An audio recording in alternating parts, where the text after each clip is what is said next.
Welcome friend. युक्ति है इसके इस ऑनलाइन प्लेटफॉर्म पर आप सभी लोगों का स्वागत है। आज हम लोग टॉपिक वाइज एमसीक्यू सीरीज में हिस्ट्री के सब टॉपिक मौर्योत्तर काल के महत्वपूर्ण प्रश्नों पर हम लोग चर्चा करेंगे। उससे संबंधित जो प्रश्न पूछे जा सकते हैं एग्जाम में, उस पर हम लोग नज़र डालते हुए आगे बढ़ेंगे। इस सीरीज में टॉपिक वाइज एमसीक्यू सीरीज में आप लोग को पता ही है, लगभग कम से कम 175 टॉपिक वाइज एमसीक्यू सीरीज को शामिल किया जाएगा, जिसमें हिस्ट्री के लगभग 51 टॉपिक होंगे, पॉलिटी के 22 टॉपिक होंगे, ज्योग्राफी के आपको लगभग 21 टॉपिक कवर किए जाएंगे, साइंस टेक के 57 टॉपिक, करेंट अफेयर्स के लगभग आपको 1000 एमसीक्यू दिया जाएगा। इकोनॉमी आपको 13 टॉपिक कवर किया जाएगा और इन्वायरमेंट एंड इकोलॉजी के 10 टॉपिक कवर किए जाएंगे। इस प्रकार से लगभग 175 टॉपिक कवर होगा, जिसमें आप लोगों को लगभग 3500 से अधिक एमसीक्यू प्राप्त हो जाएगा, जिससे किसी भी प्रकार के एग्ज़ाम को आराम से उससे जीएस पार्ट को कवर किया जा सकता है। इसका पीडीएफ प्राप्त करना होगा तो केवल 365 रुपये 1 ईयर वैलिडिटी के साथ आपको उपलब्ध होगा और चीज़ें हम लोग कवर करेंगे। चलिए आगे बढ़ते हैं, बात करते हैं। तो आप लाइक शेयर सब्सक्राइब ज़रूर युक्ति है इसको कीजिए, सपोर्ट कीजिए, ताकि हम लोग और भी इम्प्रूवमेंट हम लोग के साथ होता चले जाए और हमसे और भी लोग जुड़ते रहें। इसके लिए क्या करना है, या तो आप क्या कर सकते हैं, हमारे यूट्यूब चैनल को लाइक शेयर सब्सक्राइब कीजिएगा अपने दोस्तों के साथ, मित्रों के साथ। अगर वेबसाइट यूज़ करते हैं या डेस्कटॉप मोड यूज़ करते हैं तो live.ukti.in पर लॉगिन कर सकते हैं। हमारे टेलीग्राम चैनल से भी आप जुड़ सकते हैं, या इस बार कोड को स्कैन करके गूगल स्कैनर से हमारे टेलीग्राम चैनल से डायरेक्ट लिंक हो सकते हैं, जुड़ सकते हैं। हमारे चैनल पर आते हैं तो क्या प्राप्त होगा, बहुत सी चीज़ें आपको ऑनलाइन टेस्ट सीरीज बाईलिंगुअल प्राप्त होगा। यूपीएससी और स्टेट पीसीएस रिलेटेड चीज़ों को कवर किया जाएगा, ऑल गवर्नमेंट कम्पिटिटिव एग्जाम से रिलेटेड चीज़ों को कवर किया जाता है, तो इसका लाभ ले सकते हैं। यूपीएससी सीएससी बैच भी चल रहा है, इसको भी ज्वाइन कर सकते हैं। यूपी पीसीएस बैच चल रहा है, इसे भी ज्वाइन कर सकते हैं। 69 बीपीएससी टेस्ट सीरीज भी आप ज्वाइन कर सकते हैं। आज 68 बीपीएससी का रिजल्ट आ चुका है पीटी लेवल का, तो आप लोग कौन कौन क्रैक हुआ किनका एग्ज़ाम, तो मैसेज ज़रूर ड्रॉप कीजिएगा, हमें इन्फॉर्म कीजिएगा, ताकि हम आगे इंटरव्यू का प्रोग्राम कवर कर सकें। और हमारे यहाँ इंटरव्यू बिल्कुल फ्री होता है, कोई भी कॉस्ट नहीं लिया जाता है, तो आप इसका लाभ ले सकते हैं। नेक्स्ट हम लोग बात करेंगे दैनिक जागरण न्यूज़पेपर एनालिसिस भी आप ज्वाइन कर सकते हैं। तो चलिए एमसीक्यू सीरीज स्टार्ट हो गया है, तो आप लोग को क्या करना है पता ही है। जैसे ही प्रश्न आता है तो आप आंसर क्या करना है, कमेंट सेक्शन में आप ड्रॉप कर सकते हैं अपना मैसेज, ठीक ना। जो भी आंसर होगा, आंसर ए होगा तो 1 का ए या 1 का बी है या 1 का सी है या 1 का डी है या 1 का ई है। आप अपना इस तरीके से फॉर्मेट सेंड कीजिएगा ताकि चीज़ें देखी जा सके, समझे जा सके। चलिए पहला प्रश्न है, निम्नलिखित में से शुंग वंश के बाद किस वंश का भारत पर राज्य हुआ था। तो ऑप्शन ए है सातवाहन, सातकर्णी, कर्ण वंश, उपयुक्त में से एक से अधिक, या उपयुक्त में से कोई नहीं। जस्ट बात पूछ रहा है शुंग वंश के बाद, तो ध्यान रखिएगा शुंग वंश के बाद आपको कौन सा वंश आया था, तो याद रखिएगा कर्ण वंश उससे पहले था। कर्ण वंश के बाद आपको कुन वंश आता है, शुंग वंश आता है। मैंने कर्ण वंश जब लास्ट में आप लोगों को पढ़ाया था उस समय भी कवर किया था कर्ण वंश के संदर्भ में। तो ध्यान रखना है आपको, शुंग वंश के चीज़ों को धर्म रखना है। क्या है कि पहले अगर हम बात करें तो कौन कौन आया, पहले था आपको मौर्य काल में मौर्य काल, मौर्य वंश था। उसके बाद आपको अंत हुआ, तो उसके संदर्भ में ध्यान रखिएगा शुंग वंश आता है, शुंग वंश आता है। उसके बाद आपको क्या आता है, कर्ण वंश आता है, या कनक वंश भी हम लोग कहते हैं। कर्ण वंश इसको ध्यान रखिएगा, कनक लिखा गया, सॉरी मिस्टेक हो गया है, कर्ण वंश, एरर मिस्टेक हो गया, कोई दिक्कत नहीं है, इसे सुधार लिया जाएगा। कर्ण वंश, उसके बाद आप लोगों को सातवाहन वंश याद रखिएगा।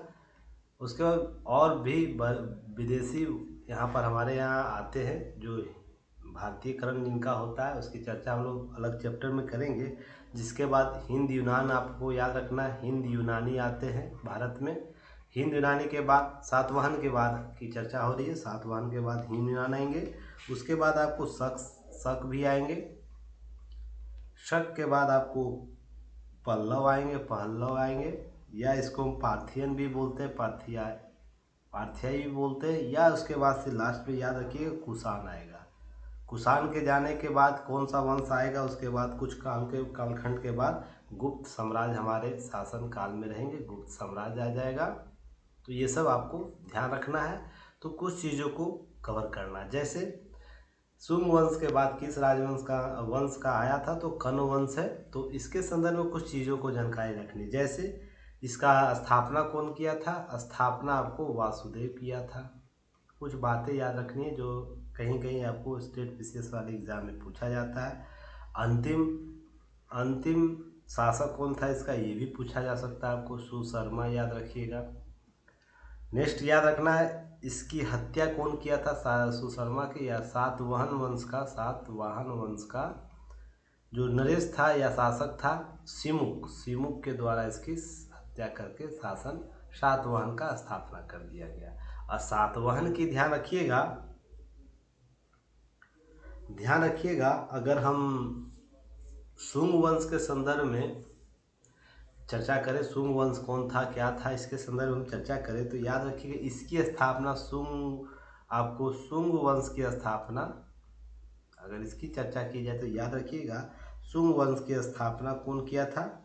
इस पुष्यभूति लास्ट क्लास में सेशन में कवर भी किया गया था, पुष्यमित्र शुंग के द्वारा किया गया था। और यह किसका था, बृहदत्त जो बृहदत्त था, बृहदत्त इसकी हत्या कर आपको मौर्य वंश का समाप्त करता है और पुष्यमित्र शुंग वंश की स्थापना करता है। इसने इस वंश की राजधानी कहाँ था, विदिशा याद रखिएगा, विदिशा इसकी राजधानी थी। बहुत दफ़ा इससे प्रश्न पूछा गया है। और याद रखिएगा इसी के शासनकाल में, पुष्यमित्र के शासनकाल में यवनों का आक्रमण भारत में होता है, यवनों का आक्रमण। और भी हम लोग आगे चर्चा करेंगे, बस अभी इतना ही, इस स्लाइड में इतना ही कवर करते हैं, नहीं तो चीज़ें और भी करनी है, समय निकल जाता है, ज़्यादा हो जाता है तो आप लोग इंटरेस्ट नहीं रखते हैं। दूसरा प्रश्न है, निम्नलिखित में से सातकर्णी फर्स्ट उपलब्धियों का वर्णन किस शिलालेख में प्राप्त होता है। अर्थात सातकर्णी नामक कोई शासक रहा है, उसकी उपलब्धि निम्नलिखित में किस शिलालेख में है। नाना घाट शिलालेख में, भोर घाट शिलालेख में, कंधार शिलालेख में, या उपयुक्त में से एक से अधिक, या इस एक से अधिक में किया गया। तो ध्यान रखिएगा इसका सही उत्तर क्या होगा। इसका सही उत्तर आपको ऑप्शन ए चला जाएगा, क्योंकि नाना घाट शिलालेख में सातकर्णी फर्स्ट का उपलब्धियों की चर्चा की गई है। याद रखिएगा यह सातवाहन वंश का एक प्रमुख क्या था, राजा था, शासक था, प्रमुख राजा था। सातकर्णी आपको याद रखना, सातकर्णी प्रथम। अगर इसके हम कालखंड को देखें तो यह 27 ईसा पूर्व से लेकर, ध्यान रखिएगा 17 ईसा पूर्व तक यह शासन किया था। अगर इसके अतिरिक्त हम इसके बारे में और कुछ चर्चा करें, बात करें, तो ध्यान रखिएगा इसने 2 अश्वमेध यज्ञ कराया था। यह प्रश्न आपसे पूछा जा सकता है और प्रीवियस ईयर देखिएगा आपको मिल जाएगा। अश्वमेध यज्ञ करा चुका, और एक क्या किया, एक राजसूय यज्ञ, अश्वमेध यज्ञ और राजसूय यज्ञ करा चुका है। और अगर इसके संदर्भ में बात करेंगे तो इसे है ना दक्षिणापथ का स्वामी भी कहा जाता था, दक्षिणापथ का स्वामी, है ना। किसको कहा जाता था, सातकर्णी फर्स्ट को। तो यह प्रश्न आपसे पूछ सकता है, इन सब चीज़ों को ध्यान रखना है। और दक्षिणापथ क्या होता है, उत्तरापथ क्या होता है, लास्ट MCQ सीरीज में कवर किया जा चुका है, तो लास्ट आप जरूर देखिएगा। तीसरा प्रश्न हम बात करें तो निम्नलिखित में से सातवाहनों की राजकीय भाषा किस लिपि में थी। तो ब्राह्मणी लिपि, खरोष्टी लिपि, अरमाइक लिपि, या उपमेय से एक से अधिक, या कोई नहीं। तो याद रखिएगा अगर हम सातवाहनों के संदर्भ में चर्चा कर रहे हैं तो इसका सही उत्तर आपको क्या हो जाएगा, सही उत्तर आपको इसका लिपि के संदर्भ में पूछा है तो ब्राह्मणी लिपि होगा। अगर भाषा पूछता है तो भाषा कौन हो जाता है, प्राकृतिक। ब्राह्मणी लिपि का भाषा क्या है, प्राकृति है, ध्यान रखिएगा, प्राकृत भाषा है ना, प्राकृतिक भाषा। तो भाषा क्या थी, प्राकृतिक थी। अब दो तीन चीज़ें यहाँ याद रखना है कि सातवाहनों के काल में ही आपको कुछ सिक्कों की चर्चा देखने को मिल जाती है। जैसे इसके काल में चांदी या तांबे के भी सिक्के प्रयोग होते थे। एक स्पेशल याद रखना है, जिसे क्या कहा जाता था, याद रखिएगा, करसापन। याद रखिए, ये टर्मोलॉजी प्रश्न पूछा जाता है आपको एग्जाम में। करसापन क्या होता है? तो चांदी या तांबे के सिक्के हुआ करते थे सातवाहन काल में, जिसे करसापन कहा जाता था। नेक्स्ट अगर बात करें हम, तो इसके संदर्भ में याद रखिएगा, शीशे का सिक्का है ना, शीशे का सिक्का है ना, प्रयोग में यह लाते थे। तो यह भी आपको इम्पोर्टेंट है, तो यह याद रखिएगा, शीशा का प्रयोग भी इनके शासनकाल में हुआ करता था। ये प्रश्न आपको ध्यान रखना है। एमसीक्यू सीरीज कैसा लग रहा है, प्रश्न कैसे, उसका एक्सप्लेनेशन, कितना महत्वपूर्ण चीज़ों को कवर किया जा रहा है, उसको जरूर कमेंट सेक्शन में बताइएगा और लाभ इसका लीजिएगा। नेक्स्ट है चौथा नंबर प्रश्न, आंसर आप लोग दे सकते हैं। सातवाहन काल में मौद्रिक लेन देन में कौन से सिक्के का प्रचलन था? ये बहुत ही इंपॉर्टेंट है। बहुत से सिक्के यहाँ पर जारी किए गए थे, तो इसे जरूर याद रखिएगा। अगर सातवाहन काल के संदर्भ में पूछ रहा है तो इसको अगर आप बता सकते हैं तो ऑप्शन एक है चांदी, सोना, सिक्का। उपयुक्त में से एक से अधिक कोई नहीं, तो इसका उत्तर आप लोग दीजिए। अगर इसकी बात की जाए तो सही उत्तर इसका क्या होगा? आर्थिक लेन देन के संदर्भ में बात किया जाए, शीशा का सिक्का जो था इसका सातवाहन काल में, यह लेन देन आर्थिक मौद्रिक लेन देन के संदर्भ में यूज किया जाता था। अगर सिक्के के इतिहास के बारे में हम बात करें तो दो तीन चीज़ों को याद रखना है सिक्का के संदर्भ में। सबसे पहले याद रखिएगा, अगर हम लोग पुरातात्विक साक्ष्यों की बात करें ना, पुरातात्विक साक्ष्य की हम लोग बात करें तो याद रखिएगा, तो 7वीं शताब्दी में है ना, 7वीं शताब्दी ईसा पूर्व में, याद रखिएगा, पश्चिमी एशिया क्षेत्र के यूनानी नगरों में सबसे पहले सिक्का का अगर हमने प्रचलन, सिक्के के प्रचलन आए थे, उसके उनकी जानकारी प्राप्त होती है। वैदिक ग्रंथों में हम बात करें तो वैदिक ग्रंथ याद रखिएगा, वैदिक ग्रंथों की बात करें तो उसमें है ना निष्क शब्द यूज हुआ, पहले भी मैंने चर्चा किया हूँ। निष्क शब्द और आपको शतमान सिक्के याद रखिएगा, निष्क और शतमान, इसकी चर्चा की जा चुकी है। अब हम लोग बौद्ध के समय आए, बौद्ध धर्म के समय आसपास आए, तो धातु सिक्के का सर्वप्रथम प्रचलन आपको बौद्ध काल के क्रम में देखने को मिलता है। धातु सिक्के याद रखिए, किसके शासनकाल के दौरान? बुद्ध जो दौर था, बुद्ध का दौर जो था, उस समय शासनकाल जितने शासक रहे उस समय धातु सिक्के का प्रयोग आपको देखने को मिलेगा। इस समय पाए जाने वाले सिक्के को क्या कहते थे? आहत सिक्के कहते थे। क्या? आहत सिक्के, जिसे पीट कर बनाया जाता था, चौकोर आकार दिया जाता था, ठीक ना। आपको ध्यान रखिएगा, इस प्रकार के चौकोर आकार होते थे। मैं यहाँ तो साफ आपको बना दिया, और भी टेढ़े मेढ़े आकार होते थे, चौकोर आकार आहत सिक्का था, पीट के बनाया जाता था। इन सिक्कों पर दो तीन चीज़ें ध्यान रखिएगा, किसकी किसकी आकृति होती थी। तो मछली की आकृति बनी रहती थी, सांड की आकृति होती थी, और आपको इसके बाद पेड़, हाथी, अद्रचंद्र के बारे में भी आपको जानकारी प्राप्त हो जाएगी। अद्रचंद्र आपको यहाँ से प्राप्त हो जाएगा। तो इस प्रकार से आकृति देखने को मिलता था। तो ये सब जानकारी आपको होनी चाहिए। नेक्स्ट भी और हम एक क्वेश्चन है सिक्के का, उसके बारे में हम लोग चर्चा कर लेंगे, उसके बाद सारे चीज़ों को हम कवर कर लेंगे। नेक्स्ट क्वेश्चन है, निम्नलिखित में से कौन सा सही स्वनिर्मित नहीं है? नहीं पूछ रहा है तो उत्तर देखना अच्छे तरीके से। ऑप्शन ए है, सिक्के, चांदी के सिक्के का अश्व का चित्र अंकित था, किसके शासनकाल में? सातकर्णी प्रथम के शासनकाल में था। तो यह प्रश्न पूछा गया है। सिक्के पर मछली था, शंख का चित्र अंकित था, सातकर्णी द्वितीय के शासनकाल में, क्या यह सही था? सिक्के का मातृ देवी का नाम अंकित था कुषाण काल के सिक्कों में, तो यह क्या सही था? उपयुक्त में से कोई नहीं, तो सही उत्तर क्या होगा, कौन सा नहीं? तो ऑप्शन बी जो होगा इसका सही उत्तर होगा। देखिए, सिक्के को जो मछली का शंख था यहाँ से प्राप्त नहीं हुआ, यह सातकर्णी यज्ञ श्री सातकर्णी के शासन काल में प्राप्त हुआ था। ये जो सिक्का था ना, बी नंबर का, मछली तथा शंख का दोनों का जब प्राप्त किया गया था तो यज्ञ श्री सातकर्णी के शासन काल में हुआ था, और यह भी सातवाहन वंश के शासक हुआ करते थे। अब हम अगर हम इसकी यज्ञ श्री सातकर्णी की अगर कालखंड देखें तो याद रखिएगा 665 ईसा पूर्व से लेकर ईस्वी आ जाएगा ना, ईस्वी से लेकर आपको 194 ईस्वी के बीच था इनका शासनकाल। सातवाहन का इसी के बाद याद रखिएगा सातवाहन का अंतिम शासक, सातवाहन वंश का अंतिम शासक कौन था? अंतिम शासक कौन था? तो वो आपको याद रखना है पुलवामी चतुर्थ। कौन? पुलवामी चतुर्थ, ये याद रखना है, ठीक है। अगर हम सिक्कों की बात करें, सिक्के बहुत प्राप्त हुए हैं, तो उस सिक्के के कालखंड के बारे में हम लोग बात करें तो याद रखिएगा कुछ सिक्कों का महत्वपूर्ण है।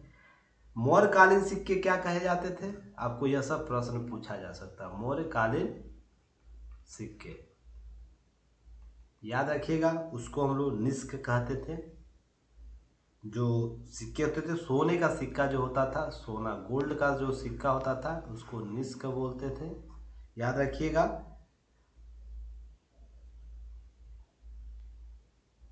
या तो निष्क या सुवर्ण, याद रखिएगा सुवर्ण। दूसरा याद रखना है चांदी का सिक्का हम बात करें तो चांदी के सिक्के को हम लोग को करसापन या तो धरन बोलते थे। ये सब प्रश्न आपको पूछा गया है लास्ट सीरीज में, आप लोग जाके जरूर देखिएगा। अगर हम तांबे के सिक्के की बात करें तो याद रखिएगा इसको हम लोग क्या बोलते थे? काकन या मापक याद रखिएगा, इसको बोला जाता था। याद रखिएगा सर्वप्रथम अगर सोने के सिक्के को अगर हम शुद्ध सोने के सिक्के के बारे में जानकारी अगर प्राप्त करना है तो यूनानी शासन काल के बाद याद रखिएगा शुद्ध सोने के सिक्के आपको देखने को मिल जाता है। तो ये सब घटनाक्रम आपको याद रखना है। चलिए नेक्स्ट हम लोग बात करेंगे। नेक्स्ट क्वेश्चन क्या है? 6 नंबर प्रश्न अगर हम देखें तो शुंग वंश किस शासक ने हिंदू यूनान शासक मिनांडर को पराजित किया था? अगर इसको महत्वपूर्ण प्रश्न है, मिनांडर एक महत्वपूर्ण शासक हुआ करता था, यूनानी शासक। तो इसको किसने हराया था? पुष्यमित्र शुंग, भगभद्र, वसुदेव, उपयुक्त में से एक से अधिक या कोई नहीं। इसका सही उत्तर क्या होगा? इसका सही उत्तर आपको पुष्यमित्र शुंग के द्वारा हराया गया था। अगर पुष्यमित्र शुंग के बारे में हम लोग बात करें तो याद रखिएगा इसकी चंद संदर्भ में कुछ चीजों को याद रखना है। इसके कालक्रम में 2-3 चीजों को महत्वपूर्ण रूप से याद रखिएगा। इनके पुरोहित कौन थे? पुरोहित, इनके शासन काल में पुरोहित था, याद रखिएगा आपको पतंजलि, जो पतंजलि अभी सुनते हुए नाम आप लोग ना, पतंजलि प्रोडक्ट, तो पतंजलि आपको हुआ करते थे। अब याद रखिएगा और भी इसके काल में समझिएगा, शुंग वंश काल में महत्वपूर्ण स्तूप का संदर्भ में जानकारी रखना। आपको कुछ स्तूप था जो आपको प्रश्न पूछा जा सकता है। तो भरहुत स्तूप याद रखिएगा, हम बात करेंगे भरहुत स्तूप के बारे में। बेसनगर, आपको ये सब पहले भी चर्चा किया जा चुका है, इससे संबंधित आपको जो स्तूप था।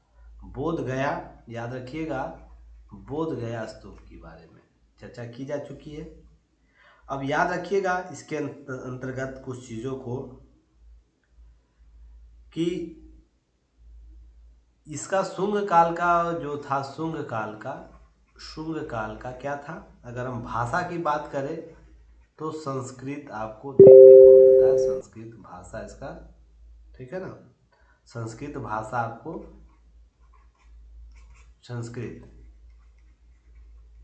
संस्कृत भाषा यहाँ का महत्वपूर्ण भाषा हुआ करता था। और ध्यान रखिएगा इसने अवन विजय के बाद है ना, अवनों के विजय के बाद, क्योंकि इसी के शासन काल में अवन आक्रमण होता है, इसी अवन विजय के बाद इसने क्या कराया था? उस उपलब्धि में पुष्यमित्र ने 2 अश्वमेध यज्ञ कराए थे, अश्वमेध यज्ञ, ठीक है ना। तो आपसे प्रश्न पूछा जा सकता है, इन सब चीज़ों को कवर करना है। नेक्स्ट हम लोग चर्चा करेंगे 7वें नंबर प्रश्न पर, आंसर आप लोग दीजिएगा। निम्नलिखित में से किसकी तुलना मार्टिन लूथर से की जाती है? तो ये बहुत ही महत्वपूर्ण है। इस प्रकार के प्रश्न आपसे पूछे गए हैं तो इसको थोड़ा सा कवर करना है। तो इनको अगर कवर करना है तो ऑप्शन आपको देखते ही पता चल जाता होगा किसके संदर्भ में बात हो रही है। तो वसुमित्र, नागार्जुन, तामस, याद रखिएगा एक से अधिक या इसमें से कोई नहीं। तो इसका सही उत्तर क्या होगा? इसका सही उत्तर आपका क्या होगा? अगर हम नागार्जुन की बात करें तो इनकी ही तुलना मार्टिन लूथर से की जाती है। और ध्यान रखिएगा यह सापेक्षता का सिद्धांत दिए थे नागार्जुन ने, सापेक्षता का सिद्धांत है ना, इनके द्वारा दिया गया था और महत्वपूर्ण सिद्धांत हुआ करता था। यह प्रश्न आपसे पूछा गया है। और साथ ही साथ याद रखिएगा इन्हें ना इसी कारण सापेक्षता का सिद्धांत दिया था, इसीलिए इन्हें क्या कहा जाता है? आइंस्टीन कहा जाता है, आइंस्टीन भी कहा जाता है। इनकी महत्वपूर्ण कृति की बात करें तो हम लोग याद रखिएगा माध्यमिक सूत्र, इसी में इन्होंने सिद्धांत अपने दिए थे जो विश्व प्रचलित सिद्धांत है। ठीक है। अगर हम वसुमित्र की बारे में बात करें तो वसुमित्र कौन थे? तो वसुमित्र भी आपको याद रखिएगा इन्हीं के साथ में बौद्ध धर्म का एक विश्व कोश लिखते हैं, बौद्ध धर्म का, याद होगा आप लोग को, मैंने चर्चा भी किया था। तो बौद्ध धर्म का विश्व कोश इनके द्वारा लिखा गया, विश्व कोश है ना, बौद्ध धर्म के बारे में।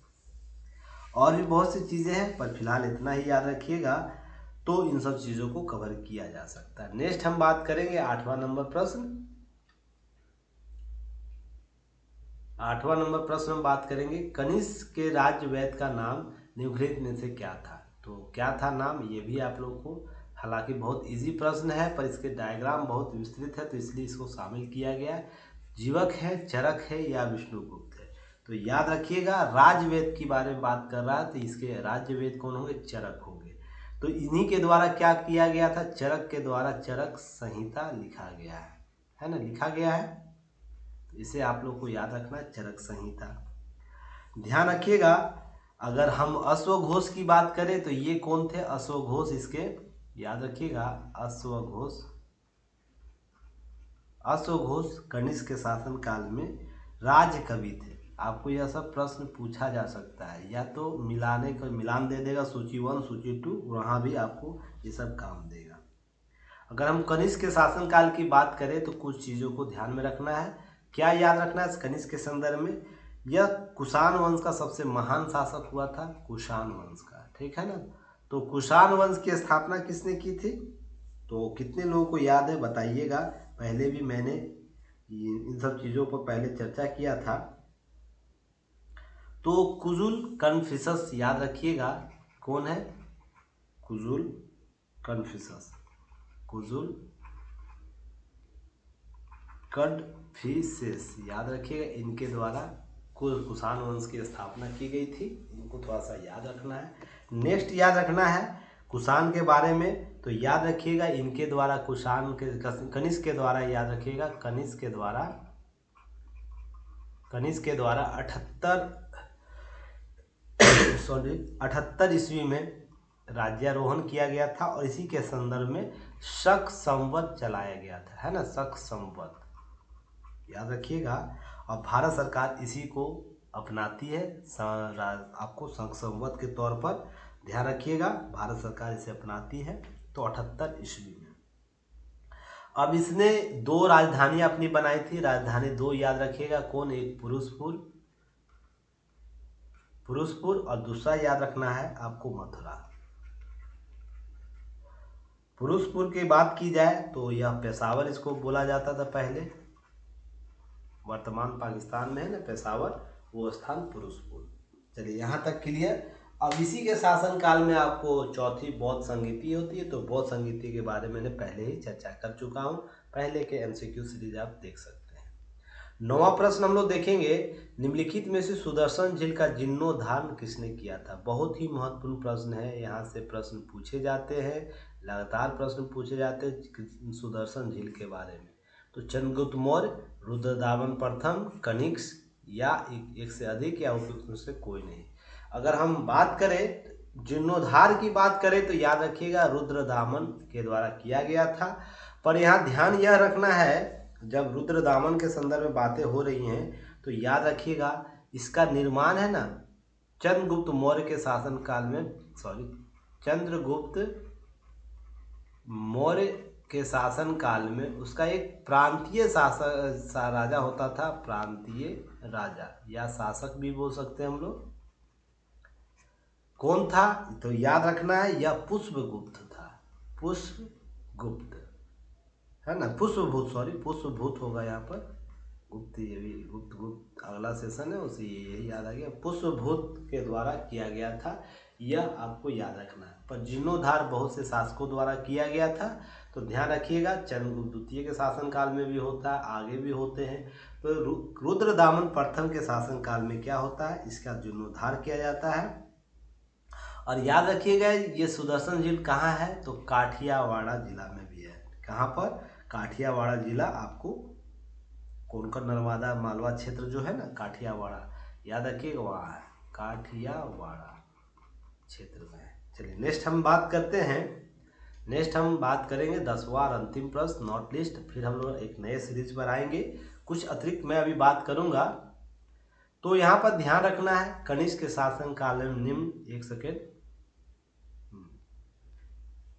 चलिए अगर इसकी बात की जाए 10वां नंबर प्रश्न में क्वेश्चन पर, निम्नलिखित में कनिष्क के शासन काल में निम्नलिखित में से कौन सी कला शैली का विकास हुआ, तो गांधार शैली, मथुरा कला शैली या मंजूषा कला शैली की कौन सा कथन सत्य पूछ रहा है। तो ऑप्शन देख लेते, केवल एक और दो, केवल तीन और केवल 1, 2, 3। तो मैंने आप लोग को क्या बताया था, जो सबसे ज़्यादा होगा वही ज़्यादा आपको एमसीक्यू सीरीज में आएगा। तो याद रखिएगा ये होगा और आपको ये होगा। अगर ये काट दे रहे 3 अगर नहीं है तो देखिएगा यहाँ से ये कट जाएगा, उसके बाद कौन शेष बच गया सबसे ज़्यादा, तो आपको ये बच गया। तो ये होने का चांसेज है। अब मिलाइए देखिए, अगर ऐसा है सीरीज मिल रहा है तो बताइएगा। तो ऑप्शन ए सही है, ऑप्शन बी सही है। मंजूषा आपको बिहार में शैली पाई जाती थी, यहाँ पर कनिष्क कैसे आ जाएंगे, तो इसलिए ऑप्शन के अनुसार भी देख के चीज़ों को कवर किया जा सकता है, ठीक है ना। या एक गलत आप ढूंढ लेते हैं उसके अनुसार भी आपको कवर किया जा सकता है। तो इन सब चीज़ों को देखना है, आगे बढ़ना है। तो अगर हम इसके संदर्भ में बात करें कि कला किसके शासन काल में चीज़ों को कवर किया गया था, तो याद रखिएगा कुषाण के संदर्भ में बहुत सी चीज़ों को याद रखना है। बहुत ही महत्वपूर्ण शासक हुआ करता था कुषाण हमारे देश के लिए, तो याद रखिएगा इससे बहुत से प्रश्न आपको पूछे जा सकते हैं, तो इनको कवर करना है। कनिष्क के अभिलेख में है ना, इसके कनिष्क का एक अभिलेख प्राप्त होता है, अभिलेख याद रखिएगा। उस अभिलेख में इसे क्या बोला गया है, देवपुत्र ससा, याद रखिएगा, नाम लिख देता हूँ, नुसाही, याद रखिएगा, ससाही ससाहन नुशही, याद रखिएगा कहा गया है, अर्थात देश का शासन करने वाला, याद रखिएगा।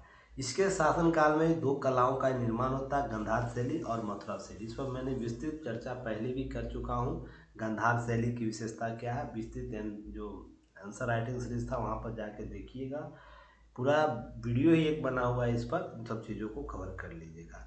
अब याद रखिएगा एक कनिष्क चैत्य के बारे में आप लोग को प्रश्न पूछा जा सकता है, कनिष्क चैत्य के बारे में याद रखिएगा, कनिष्क चैत्य के बारे में होगा। तो ये इसे संघाराम से भी हम लोग जानते हैं, संघाराम, क्या संघाराम के नाम से जानते हैं, जिसका निर्माण यवन के जो आर्किटेक्चर थे, अवन के वास्तुकार या आर्किटेक्चर बोलिएगा, अग्लिस, याद रखिएगा, अग्लिस, ठीक है, इसके द्वारा किया गया था। अब इसके साथ में याद रखिएगा कुछ चीज़ों को, जैसे और भी अतिरिक्त मैंने जानकारी पहले भी आपको दिया है, तो इसको ध्यान में रखना है कुछ चीज़ों को कवर करने से पहले, ठीक है ना। चलिए अब हो गया ये सीरीज, आज का सीरीज समाप्त है। कुछ अतिरिक्त जानकारी आप लोग ले लीजिए ताकि प्रश्न अगर पूछ दे तो उसको कवर कर लिया जाए। जैसे आपको है ना शक की राजधानी पूछी जा सकती है, शको जो शक आया था उसकी राजधानी पूछी जा सकती है। तो याद रखिएगा, या या अलग अलग क्षेत्रों में उनके द्वारा गया, कौन कौन क्षेत्र में शक का विभाजन हुआ था, आपको हिस्ट्री वाले क्लास में बताया गया होगा। तो याद रखिएगा, ये आपको 5 है ना, 5 आपको क्षेत्रों में जाते हैं। जैसे कैसे 5 क्षेत्रों में जाते हैं इसको याद रखना है। अगर मैं बात करूं तो याद रखिए, एक जाता है शक का 5 भागों में शक बढ़ता है। एक अफगानिस्तान क्षेत्र में शासन करता है, जो वर्तमान अफगानिस्तान है ना, वहाँ पर शासन करता है। दूसरा याद रखिएगा, मथुरा के क्षेत्र में करता है। तीसरा याद रखिएगा, पश्चिम भारत के क्षेत्र में जाता है। चौथा याद रखना है, पंजाब के क्षेत्र, पंजाब या आपको तक्षशिला जो राजधानी मैंने भी चर्चा किया था ना, पंजाब क्षेत्र में। और एक दक्कन के क्षेत्र में, है ना, दक्कन का जो क्षेत्र था, अर्थात ऊपरी जो दक्कन क्षेत्र है, उसमें भी आपको इसके द्वारा शक के द्वारा आया गया था, वहाँ पर शासन किया गया था। और इसी के संदर्भ में विक्रमादित्य की उपाधि यहाँ पर उज्जैन के एक शक राजा थे, जिसको है ना युद्ध में पराजित किया था राजा ने शकों को।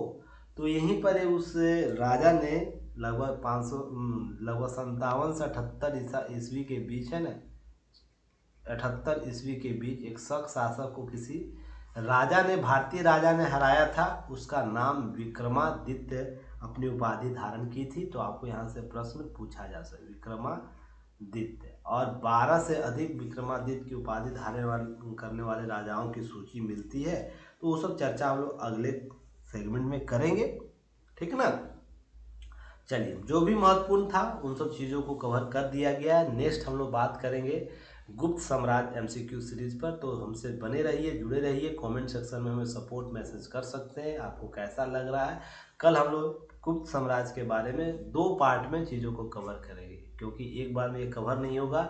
एक बार हम लोग शासन देख लेंगे, कौन कौन से राजा थे, और दूसरे काल में इसका प्रशासन देख लेंगे, अर्थात कला संस्कृति, सभी इसी के बारे में हम लोग चर्चा कर लेंगे। और यह स्वर्णिम युग के तौर पे भी जाना जाता है गुप्त साम्राज्य, तो इसकी हम लोग चर्चा करेंगे, ठीक है। चलिए, तब तक बने रहिए, युक्ति आई के साथ सपोर्ट करते रहिए, लाइक शेयर सब्सक्राइब करते रहिए और हमें सपोर्ट करिए। Bell icon